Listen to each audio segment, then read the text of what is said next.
Hi, my name is Christine Swanberg, and I'm delighted to be the first inaugural official Poet Laureate of Rockford, Illinois. As it turns out, being here doing a fireside chat at the Montague Library has special significance to me because even though I married into a Swanberg name, I'm really Italian. And my grandmother lived 3 blocks from here, right next to Joe's Dairyette. And my mother tells stories of coming to the Montague Library and being completely enamored of all the fabulous books and possibilities. So I feel in some way we've kind of come full circle here, and I'm delighted to be doing this. So what is a poet laureate? Well, in the old days, a poet laureate was really a ceremonial position. It was a person whose resume, so to speak, offered certain kinds of ways of writing that were good for the president, for example. We had national poet laureates. So it's really an honor more than it is anything else to be considered a poet laureate.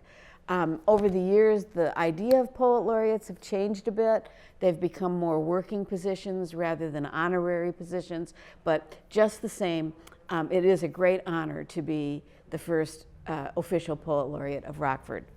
So I've decided to start with, since we're getting into the season of the holidays, I've decided to start with a couple of poems about Thanksgiving, or being thankful. And I'm going to start with a poem that it's really had a lot of, it's gotten around in a number of magazines, and it's been on Poetically Yours and different things. It's called This Thanksgiving Remember. Remember the air that made the clouds, that made the rain, that watered the ground, and made the potatoes both white and sweet at your Thanksgiving table. Remember the birds that gave the eggs, that gave the meat, that baked in the oven and smelled divine, surrounded by sage dressing at your Thanksgiving table.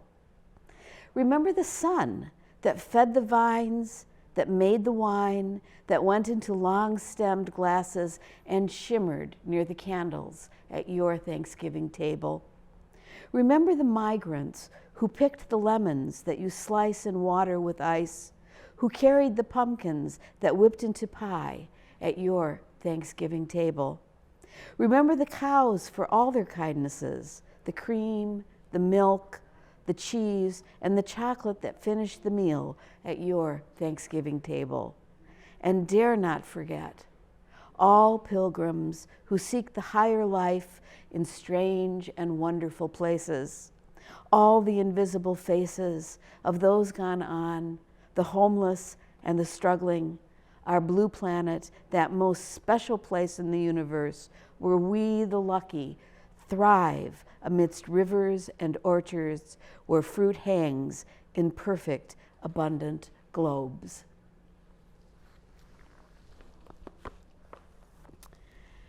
And another Thanksgiving poem, it's not actually about the holiday, it's about noticing all the things that you could be thankful for. And I'm just thrilled because within the last few months I got word that this poem was one of 100 poems chosen from 4,000 poems from the Your Daily Poem webpage. So it's really a thrill to be in this book. And this is called Begin with the Faucet. On days when you think there is nothing to be thankful for, begin with the faucet. You tweak to the perfect temperature, the shower cascading, massaging your neck and spine.